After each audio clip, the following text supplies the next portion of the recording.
So let's talk about release, golf shop aligners. Lots of people ask even what release actually means. They hear a lot about it.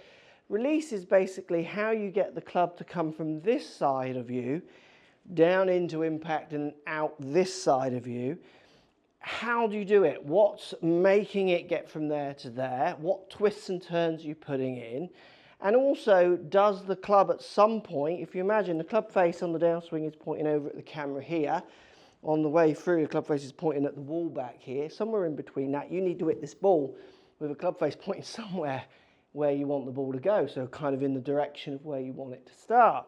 So the way you release the club has a huge effect on height, distance, curvature, where the ball starts, so direction as a whole. So having control of this is key for good actions. Now, biggest things that influence release is the angle the face is sat on as it comes down into this parallel to the ground and parallel to the ground position on the way through. The more you have the face angled up towards the sky, the more that will tend to present the face more to the right with extra loft.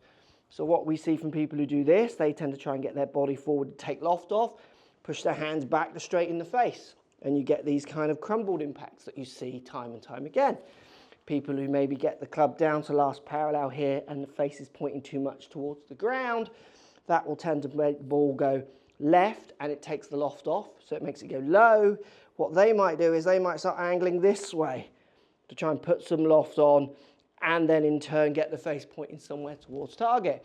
Now the problem with both of these actions, you can balance them out, but when they're not balanced, so if I go forwards, line the face up because my face is up to the sky here, when it goes wrong you get these kind of high poppers off to the right, not very good shots.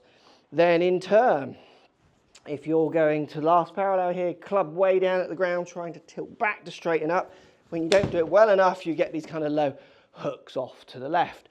You can get big crashes. So your basic point of reference if you're working on something like your release is last parallel. You want to try and get this club just slightly inclined down to the ground, just slightly turning down to the ground. This will give you the better chance to try and balance your body up to hit straighter, more consistent golf shots each time.